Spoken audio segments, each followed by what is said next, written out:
Happy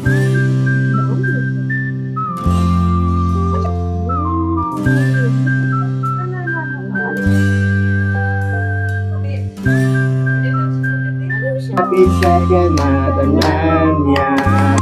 2 months. Yan niya. Ngayon. Yes, yes. Nito Spanish.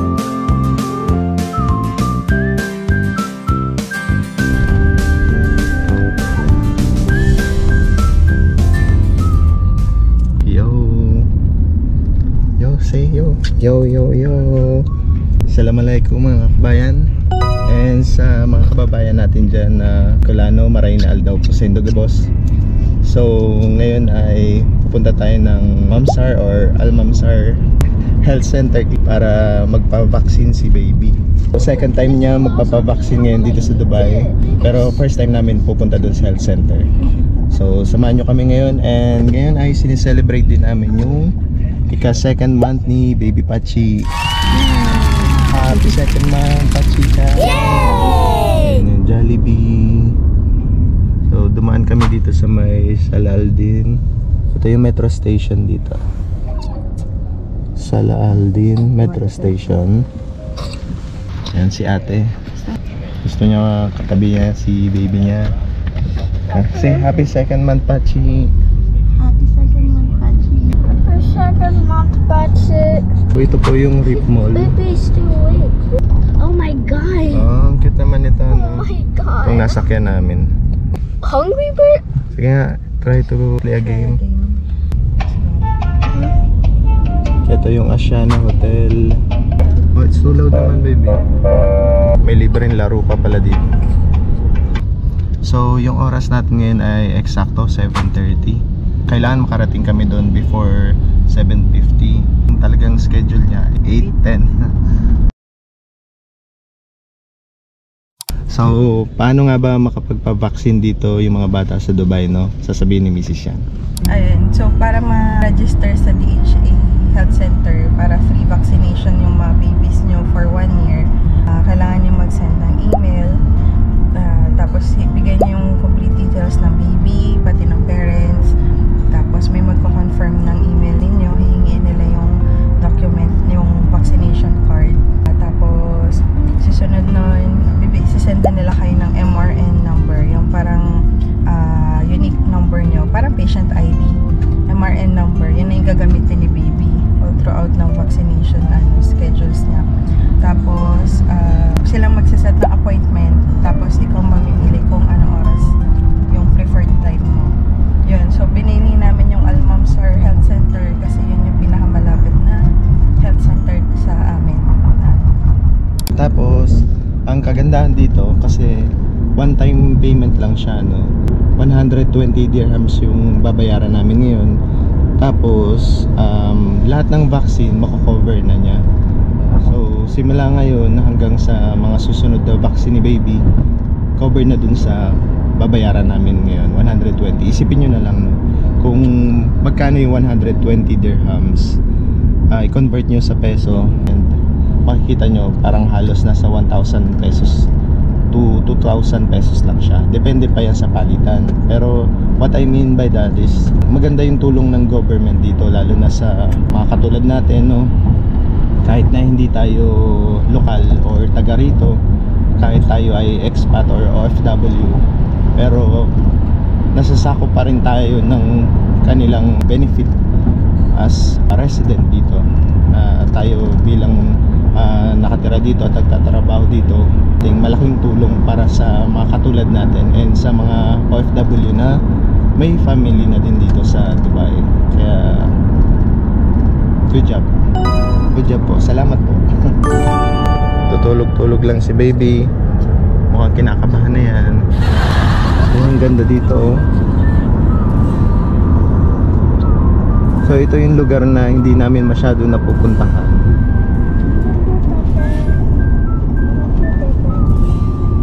Tapos iikot pala kami doon.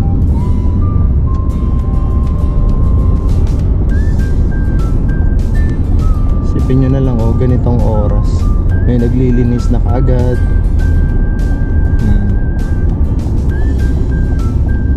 Talagang mine-maintain nila yung kagandahan ng ano, mga grass, yung mga trim ng puno, ganyan.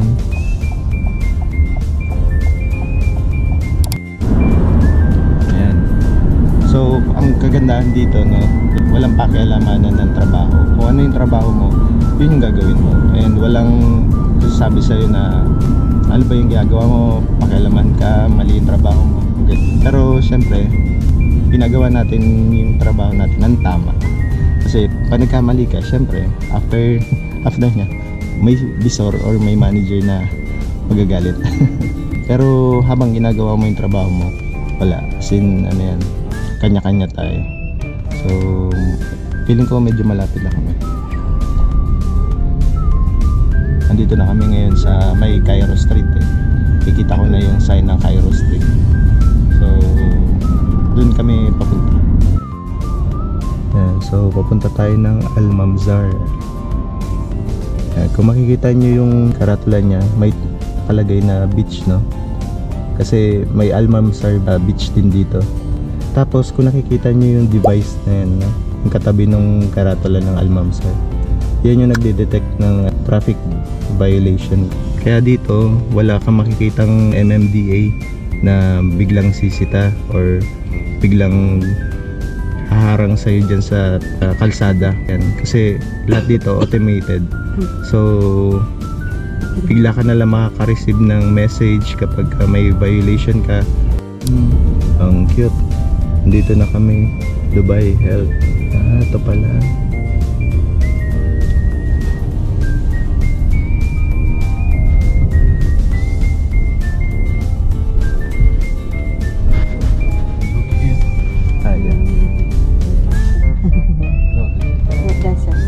Thank you so much, brother. Good day.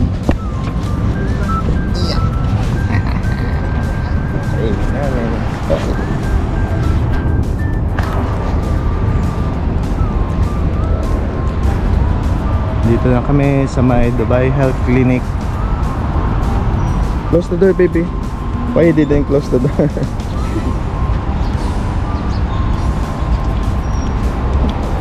So, kasama namin si Mama. Mom si Ate treated me Yana. like a Mom treated me like a lollipop closer. Opo. And si Baby Pachi. Dito na kami sa loob ng center. Pagdating namin o pagpasok namin, si Mrs. pumunta lang siya sa registration. So binigyan si Mrs. ng my health record, vaccination card ni Baby. So yan. And then after nun, nag-proceed na kami dito sa may child health room. Tapos nandito na yung mga rooms para sa mga vaccines. So siguro next na kami.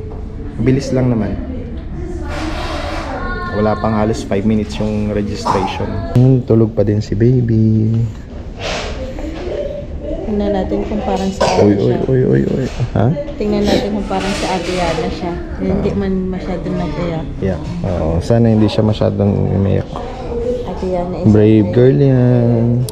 Tapos si Ate Yana, nagbabasa siya ng Diary of a Wimpy Kid. Ay, very good.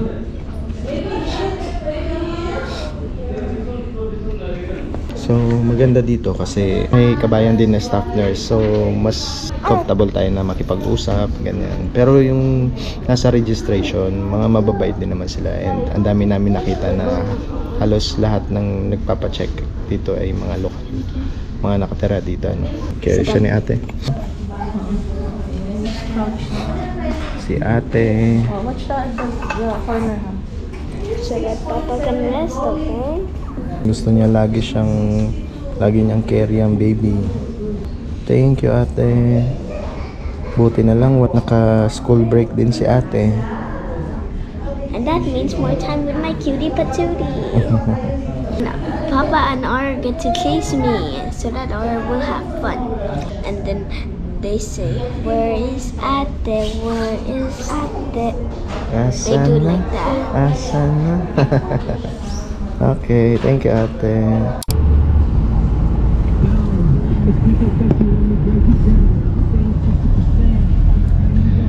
Yan, so pauwi na kami. And kakatapos lang din nung vaccination ni Baby Pachi. Nandun siya kay mama niya. Mabilis naman yung process nila dito. So katulad ng sabi ko kanina, after registration, so nagantay lang kami ng saglit kasi nga may mga nauna sa amin, no, na naka din appointment. So pagdating namin doon sa mismong vaccination room, kinuha lang yung name ni baby, name namin, tapos yung kung anong trabaho namin, kinuha yung measurement, so humaba na siya. Tumangkad na si baby, humaba na yung katawan niya. And then yung weight niya, nung pinanganak siya 3.1, tapos after nung mga ilang araw naging 2.9. So yung last na ano namin, siguro nasa 4.8 yun or 4.7. Tapos ngayon 5.8 na siya. Bumigat na siya.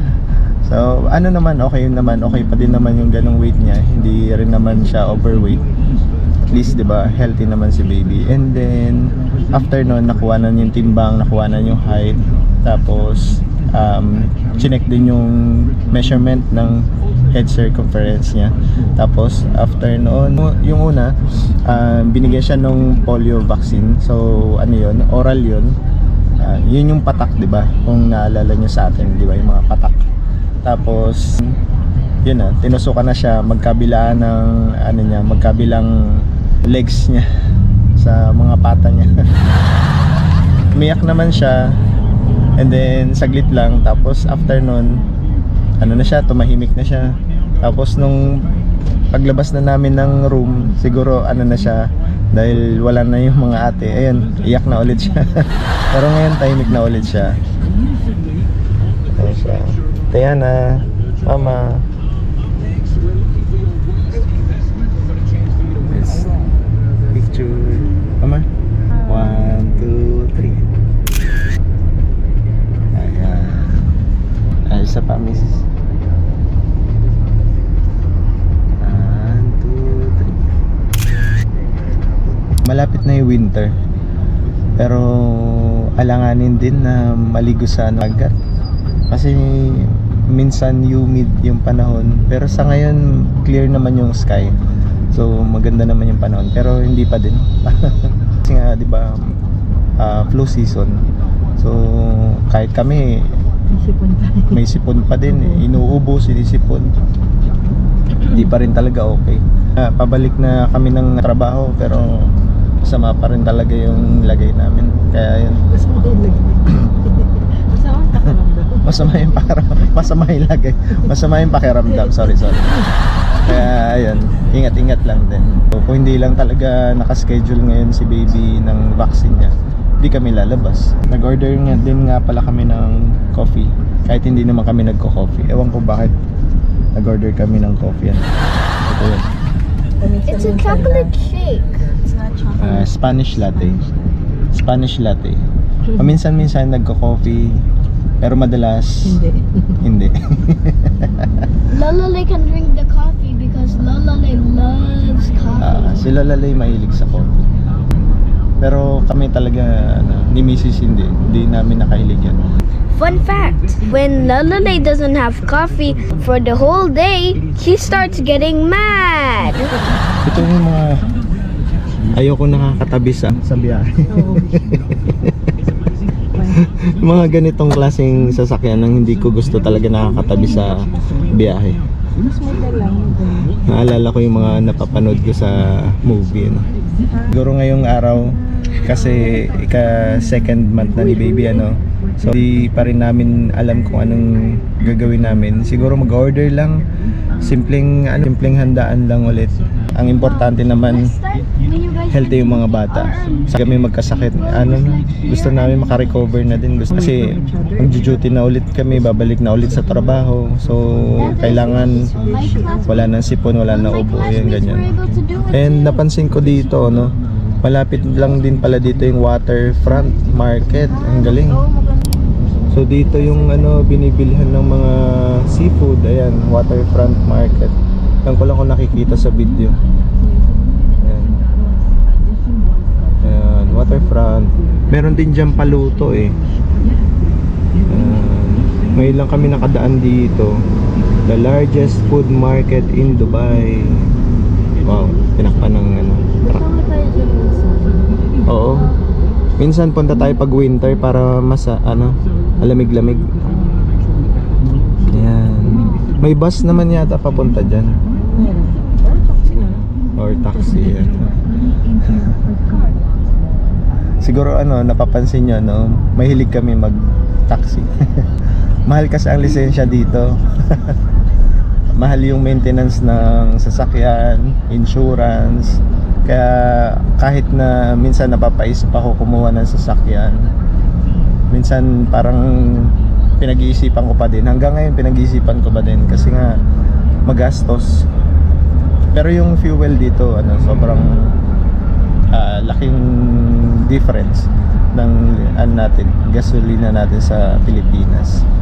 Kaso yun nga lang yung sasakyan, syempre kapag may family ka, kailangan 7-seaters. Yun yung minimum, di ba? Or 5-seaters na malaking sasakyan. Kasi syempre yung mga gamit, may motion sickness kami, family natin.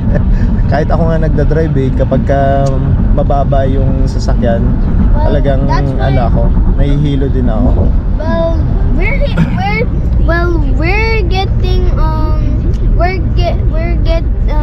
We're getting mahilo tayo. Nahilo tayo. Kami. Mahilohin kami.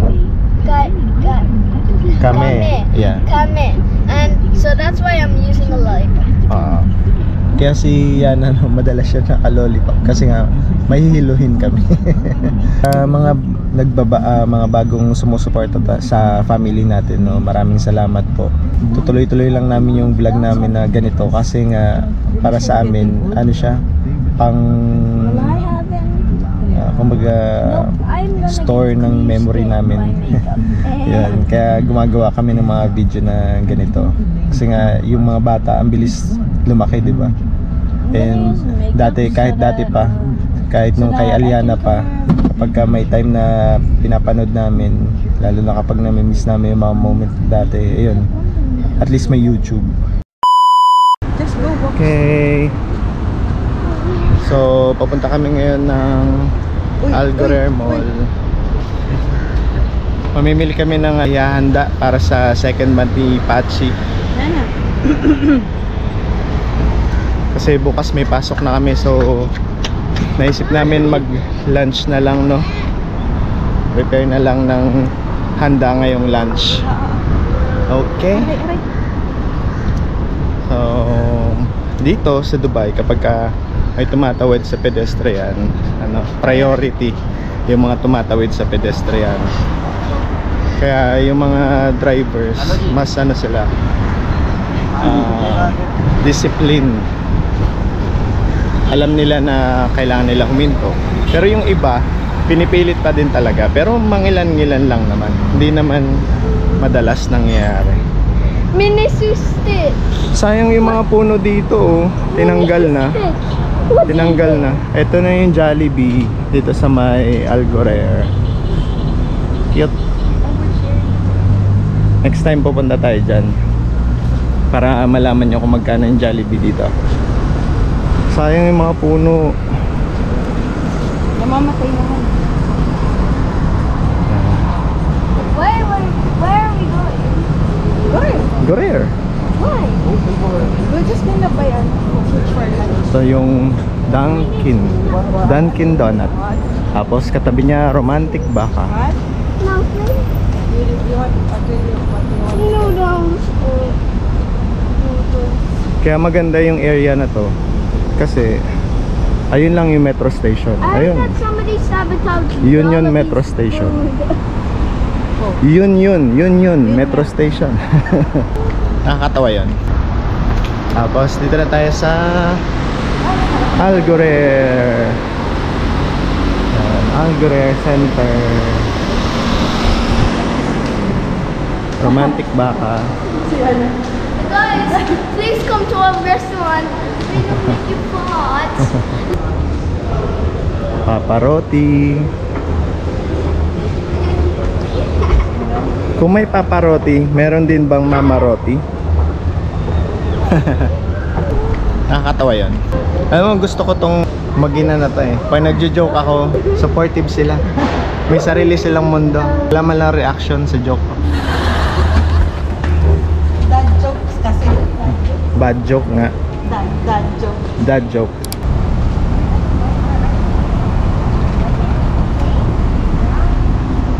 Maghahanap kami ng cake para kay Pachi. So tatawid lang kami dito, tapos sa kabilang side kasi yung Katrinas. Yun yung sikat na cake dito, Katrinas. So ito yung Algorer Mall. Diyan tayo galing kanina. Ang cute ng mga puno dito.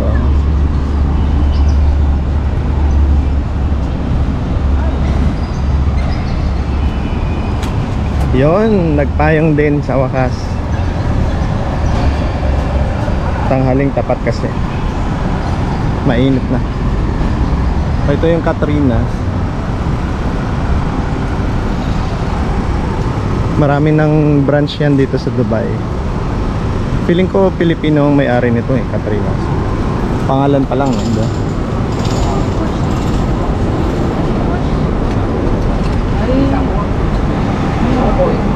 Ang sarap ng mga cake.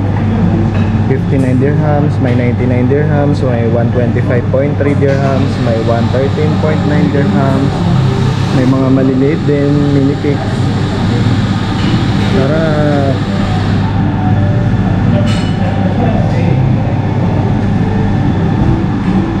Meron din sila mga bread, cookies. Ayan, mga bread.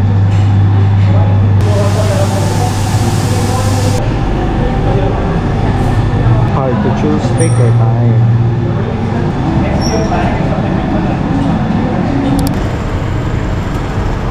Okay, balik kami sa may Carrefour kasi doon na lang kami bibili ng candle.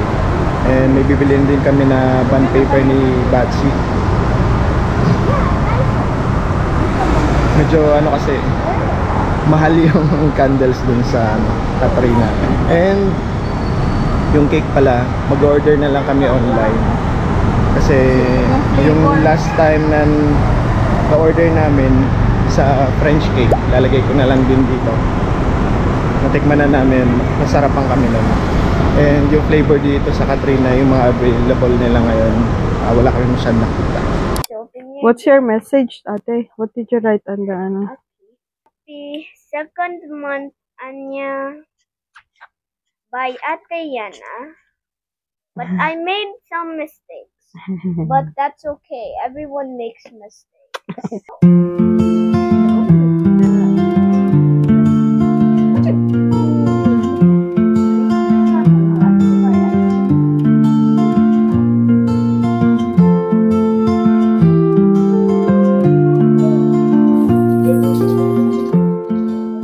Happy second month, Ananya.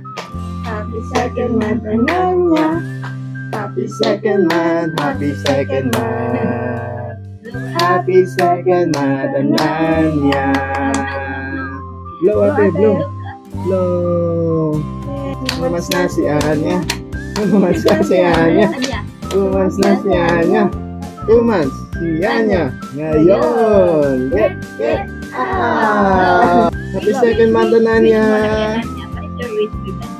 I wish? What's your wish, baby? What's your wish for baby Anya? To Anya be?